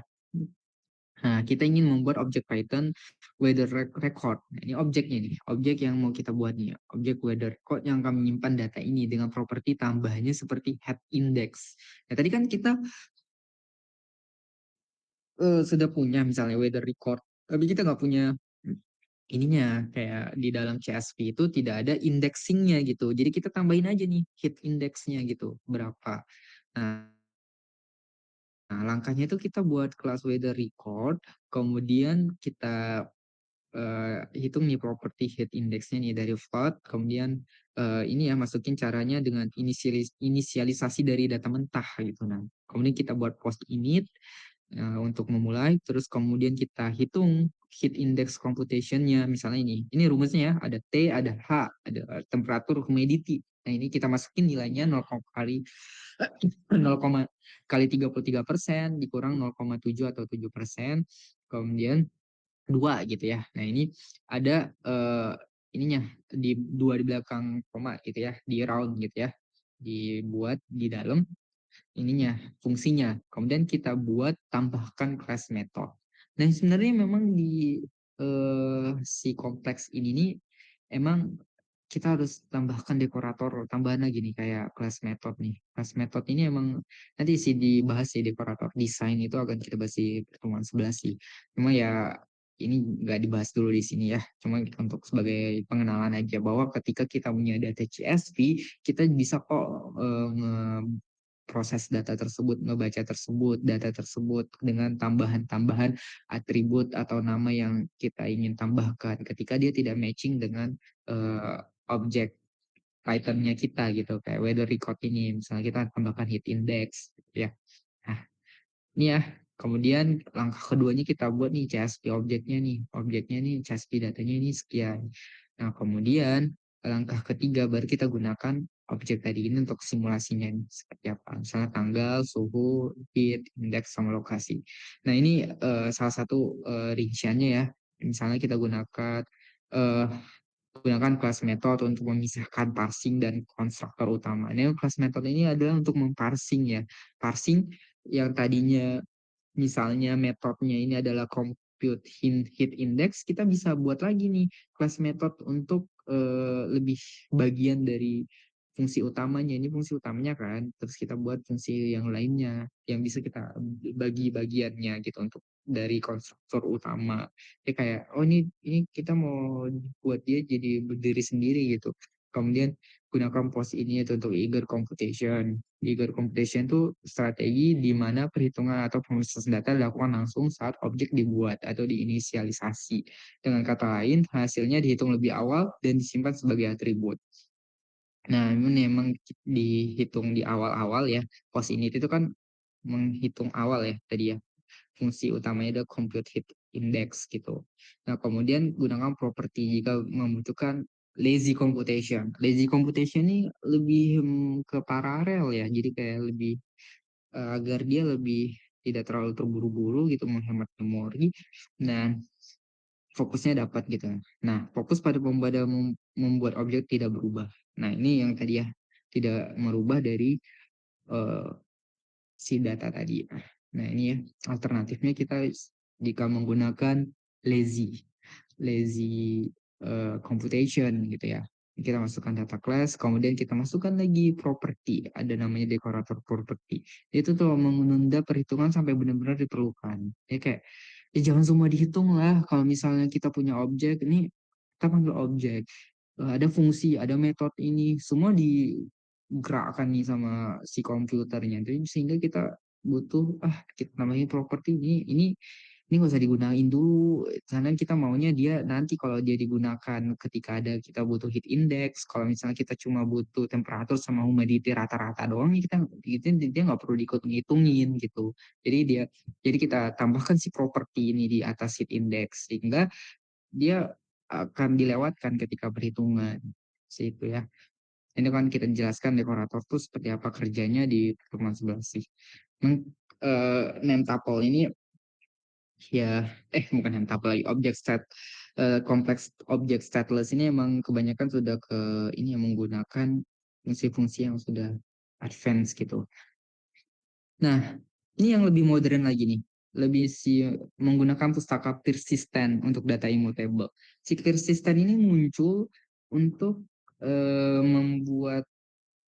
memperbaiki yang ada di Nentapel gitu ya. Jadi Nentapel sama Frozen class sehingga dia lebih fleksibel aja digunakan. Jadi ada orang yang menciptakan pustaka ini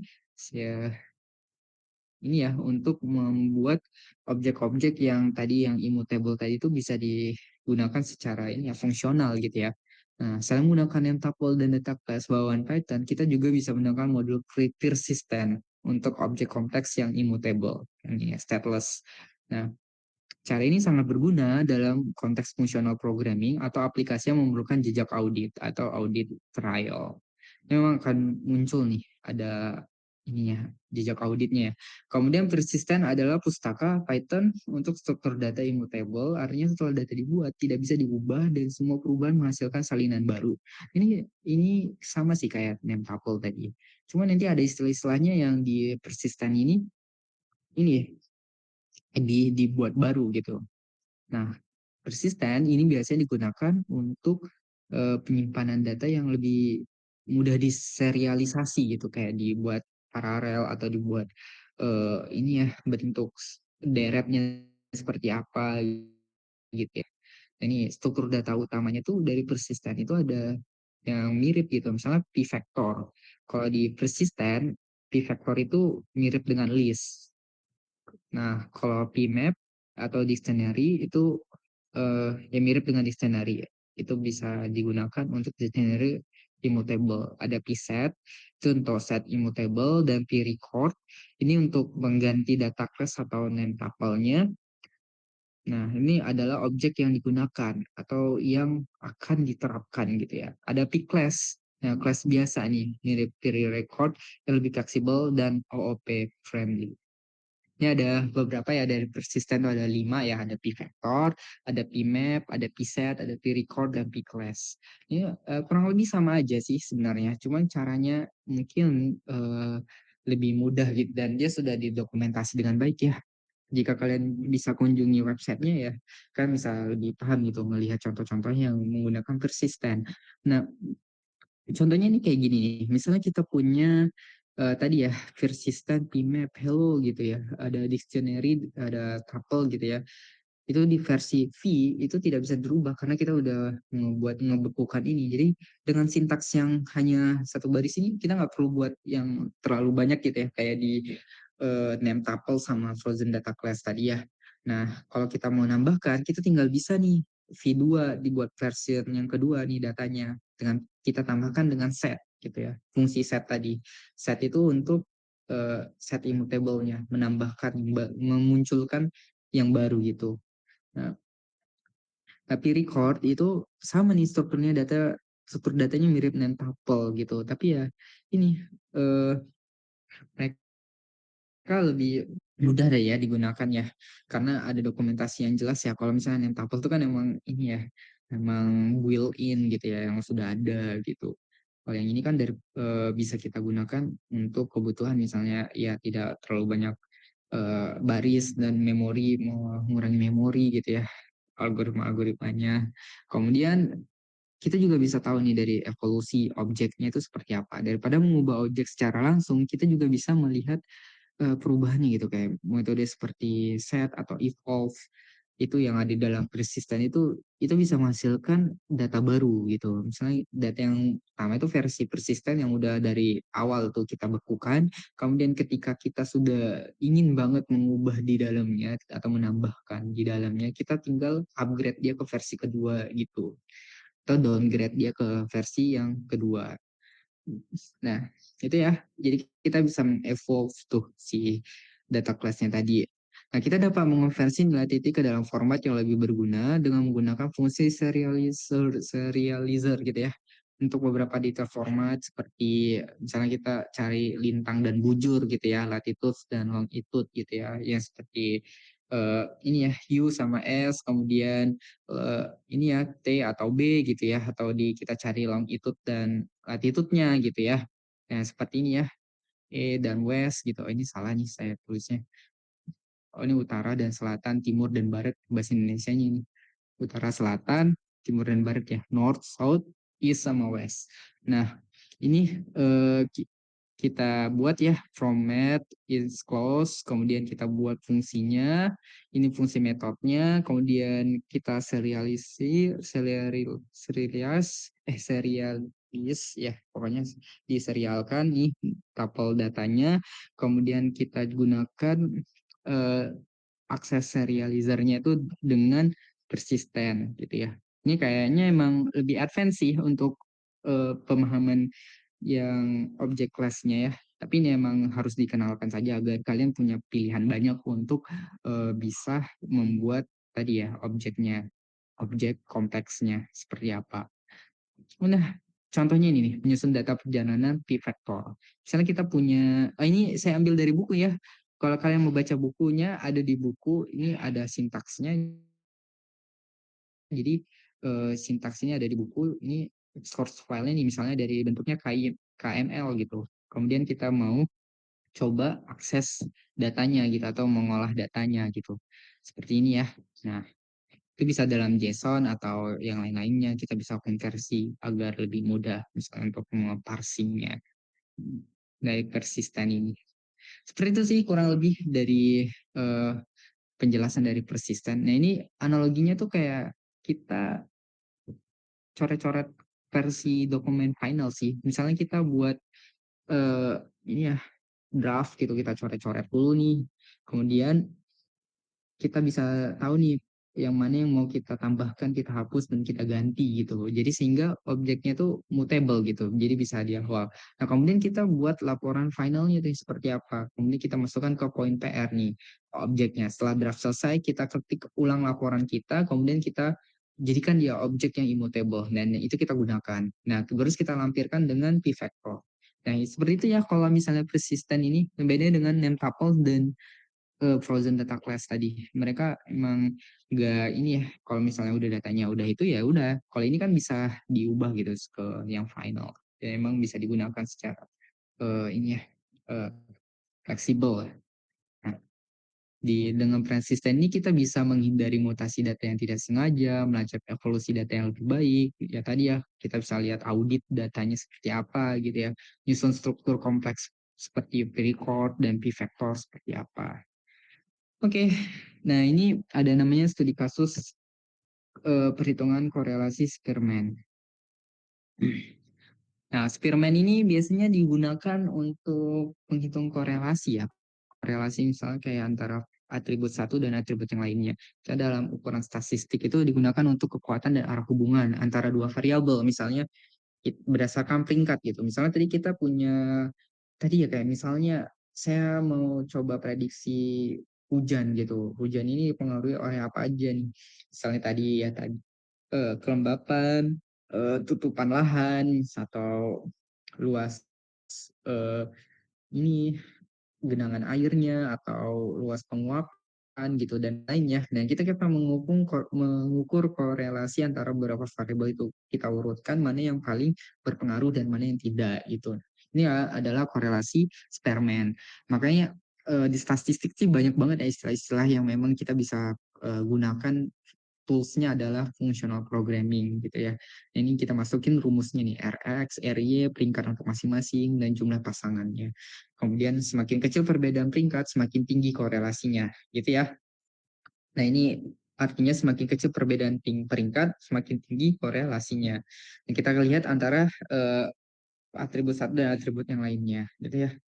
Nah ini struktur datanya itu kita bisa gunakan dengan persisten ya, persisten. Kemudian kita buat satu persatu kelas pair, kelas range-nya, dan terus kita masukin ke dalam bentuk dari p-record sama p-map sama ya tadi nama variabelnya apa, tipe datanya apa gitu ya. Nah, emang ini sih contohnya sudah kurang lebih emang studi kasusnya ya. Nanti bisa dites-tes lah. Nanti saya kasih slide-nya dengan kalian ya, biar bisa dites apakah nanti disimulasikan seperti apa bentuk dari korelasinya itu bentuknya akan muncul gitu. Sebenarnya sih secara eksplisit antara si Spearman dengan korelasi yang lainnya tuh ada perbedaannya gitu ya. Nah, kalau korelasi ada yang namanya korelasi ini. Misalnya dalam contoh Anscombe Quartet ini, misalnya ada Pearson dan Spearman gitu. Pearson ini dia itu hanya berdasarkan linear gitu, berdasarkan nilai aslinya itu berapa gitu. Sedangkan kalau korelasi yang Spearman itu diperingkatkan gitu, terus dilihat tuh berapa korelasinya jauh nggak dia gitu ya. Nah, sehingga data yang tidak linear tapi monoton, Spearman bisa lebih akurat gitu. Nah, jadi yang tadi yang karena dia linear, si Pearson tadi, sehingga lebih dibutuhkan metode yang lebih bagus lagi itu Spearman. Nah, ini ya, kalau misalnya ada namanya kasus Anscombe Quartet, itu yang biasa digunakan untuk simulasi-simulasi 4 set data lah, misalnya rata-rata, varians, korelasi, dan persamaan regresi. Ini agak rumit sih untuk bisa kita bahas lagi. Nah, tapi intinya sih penggunaan di kasus yang untuk Superman ini itu bisa digunakan objek stateless tadi ya. Nah, itu di kalian harus bisa menguasai ini eh, metode ini lah, complex object stateless. Nah, sampai sini eh mungkin kita akan bahas kelatihan ya. Dan kelatihan kalian ada apa aja nanti yang akan dibahas. Di sini udah bisa dipahamin ya? Atau masih bingung? Atau bagaimana?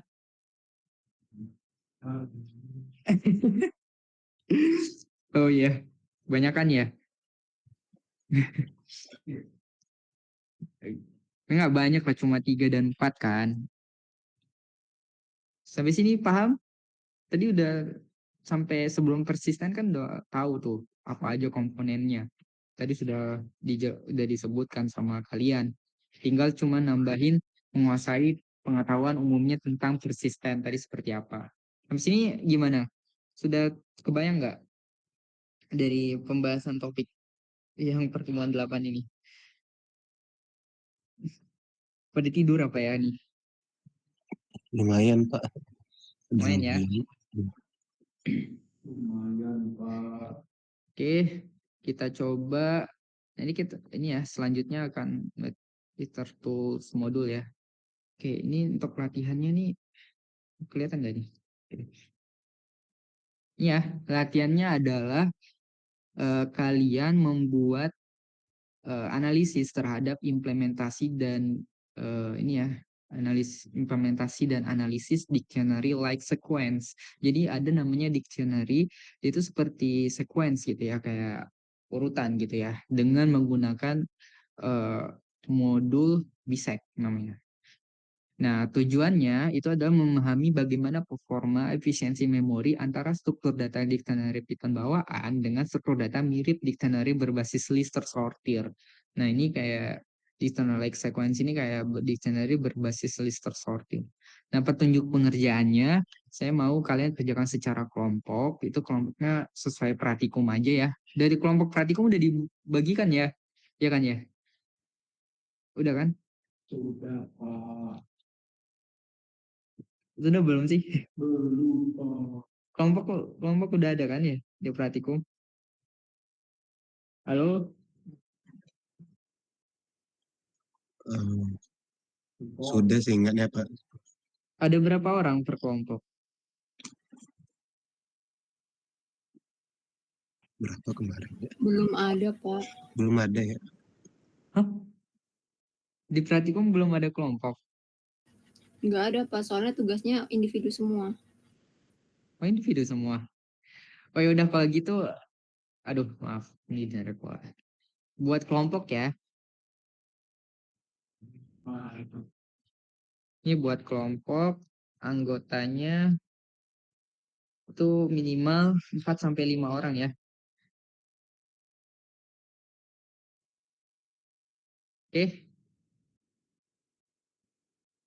Jadi kalian buat 4 sampai 5 orang, terus kalian buat file IPYNB-nya dan kemudian tidak hanya berisi jawaban tapi juga ada paragraf penjelasan dan yang terorganisir baik dan rapi gitu. Jadi jangan langsung menjelaskan misalnya hasil di atas adalah gini gini gini gini, nggak berdasar gitu. Jadi kalian harus membuatnya lebih ilmiah dan mengemasnya agar mudah dipahami gitu. Sebenarnya ini asal usulnya dari mana? Nah, kemudian soalnya itu, ya Python tuh tidak memiliki tipe data bawaan untuk frozen dictionary. Nah, kamus yang tidak dapat diubah. Ini tidak ada ya. Jadi Python tuh cuma punya dictionary-nya tuh yang bisa diubah, mutable gitu. Nah, jadi kita akan mengandalkan si modul Bisect untuk membangun tadi frozen dictionary-nya versi kita gitu. Nah, untuk menyisipkan dan mencari elemen list yang terlebih terurut, nah yang dan tidak terurut. Ini kita juga bisa mengujinya dengan pencarian membutuhkan waktu. Misalnya zero n ini ya, kemudian ada yang dipercepat dan kemudian kompleksitasnya seperti apa lagi gitu ya. Nah, tugasnya ini ada 5. Yang pertama, ini tadi soalnya ya. Ini tugasnya bangun kelas Frozen Decline. Nah, ini sebenarnya namanya bisa kalian ubah-ubah nih, bisa apa aja. Usahakan beda-beda sih, biar lebih enak gitu membedakan eh, yang punya kelompok satu sama kelompok lainnya gitu. Nah, kemudian kalian masukkan metode yang ada namanya add, get, sama bisect insert lab sama bisect lab gitu ya. Kemudian ada get juga ini. Kemudian yang kedua itu kalian generate 5.000 pasang key value atau kayak data acak gitu, kayak generator untuk disimpan ke dalam list dan dictionary. Nah, ini yang kita mau coba gunakan datanya adalah 5.000 pasang gitu ya. Jadi kayak 5.000 baris lah. Ini kayak A, B gitu misalnya. Kemudian 2 A, B lagi gitu sampai 5.000. Nah, kemudian lakukan perbandingan ya menggunakan temper counter, kemudian digunakan komparasi gitu antara dictionary bawaan dengan class yang kalian bangun ini, dengan objek yang kalian bangun. Nah, lakukan minimal 10.000 kali pencarian acak. Jadi lakukan 10.000 kali ya, jangan 1.000. Ini nolnya ada 4, jadi lakukan 10.000 kali. Kemudian yang keempat, lakukan perbandingan menggunakan memori. Nah, ini ya blok memorinya, misalnya kita coba listnya 5.000, kemudian buat dictionary 5.000 juga gitu. Terus kita bandingin ini sebenarnya pengguna memorinya mana yang lebih banyak memakan memori gitu. Kemudian kalian analisis nih buat paragrafnya nih, mana yang lebih cepat, mengapa gitu, mana yang lebih hemat memori, jelaskan kemungkinan alasannya. Nah gitu ya. Nah kalau untuk ngebuat generate stringnya yang tadi, yang pair key sama value-nya, kalian bisa gunakan ini ya, contohnya itu kayak join random choice dengan key-nya itu 5 gitu ya. Tingkat keacakannya gitu. Ada random, string, time, GC, dan sys. Ini bisa kalian, nanti saya share di GCR ya. Sampai sini bisa dikerjakan ya, dan deadline-nya adalah 3 hari setelah diumumkan.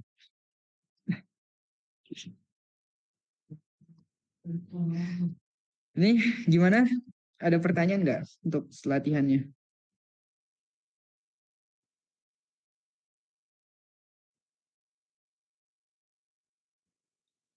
Halo? Ini kenapa diem aja? Ya silakan open mic. Pak, itu kan deadline-nya pengumpulan latihan adalah 3 hari setelah diumumkan. Berarti dari hari ini dong, Pak? Dari besok. Oh, oke, Pak. Makasih. Ya. Berarti hari apa ya? Sebelum berarti Rabu, Kamis, Jumat. Jumat ya? Jumat 2359.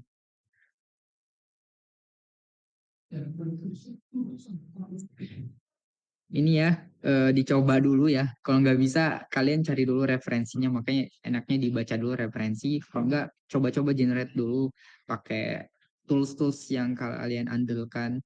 Tapi jangan lupa, jangan menyalin aja ya. Tapi buatlah jadi dia bisa dimengerti orang. Walaupun kalian menggunakan alat gitu ya. Saya pengen ya karena udah sekarang udah canggih banget ya. Ya harus ekspor sedikit lah dari beberapa yang ada gitu. Dan ini emang ada di buku ya.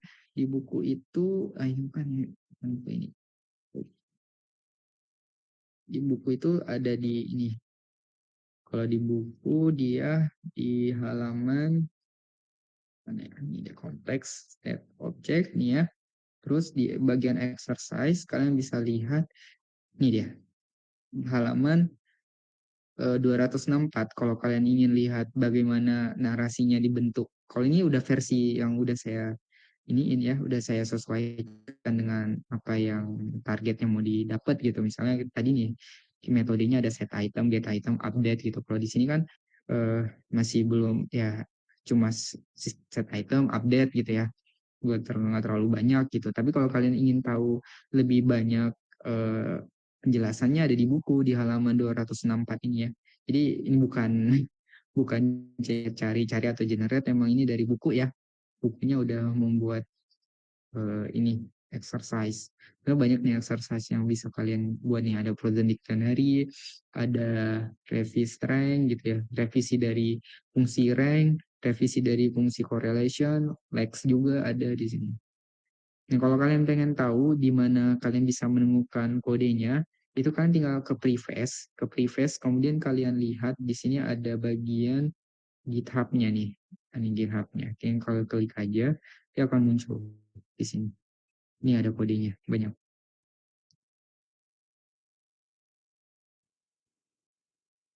Di sini ada chapter 7 ya tadi ya. Jadi kalian lihat di sini ada beberapa sampel dari penjelasan dari buku. Itu ya. Silahkan ekspor call bersama kelompoknya ya. Ditunggu 3 hari ke depan. Usahakan dikumpul ya. Karena kan nggak ada praktikum, jadi saya rasa bisalah untuk ini ada bahan-bahan diskusi gitu ya. Habis ini bisa ini dipahamin atau ada pertanyaan lagi nggak? Paham, Pak. Ya, paham ya. Dimengerti. Oke. Sip, sip. Kalau gitu tinggal dieksplor aja ya. Saya pengen tingkat pemahaman kalian itu bukan hanya kalian generate atau kecepatan tangan kalian mengetik di Google Search, tapi saya pengen kalian lebih ini ya, refleksi terhadap apa yang kalian pelajari gitu. Ketika kalian dihadapin dengan situasi yang mungkin sudah lebih ini ya, lebih menantang, itu akan membentuk memori jangka panjang kalian ke depannya. Sehingga akan mudah diingat ketika kalian dihadapi dengan persoalan yang sama. Oh, misalnya tiba-tiba saya di kerjaan atau di skripsi kemarin tuh pernah belajar ini loh, bisa digunakan ini, tools ini, functional ini gitu. Nah, itu saya pengennya itu. Jadi memang saya rasakan dulu kalau perkuliahan itu kan banyaknya menulis ya, karena kan dulu kita emang referensinya langsung dari buku gitu ya. Nah, kalau sekarang tinggal ini ya, tinggal mendengarkan terus kalian rekam atau tinggal di ini yang pakai bisa lah dianalisis pakai tools AI atau lain-lain ya. Nah, untuk itu jadi saya ingin membuat kalian lebih aktif menulis saja sih. Jadi agar biar terasah juga nih kemampuan membuat narasinya seperti apa, paragrafnya seperti apa. Jadi makanya saya buat di tadi di latihan ada membuat analisisnya. Itu silahkan dikreasikan dengan bahasa kalian. Oke, sampai situ aja mungkin pertemuan perkuliahan minggu ke-8 ini. Kita akan bertemu lagi di minggu depan, itu offline, biasa di ruangan biasa, dan praktikum akan dimulai minggu depan. Oke, sekian dari saya.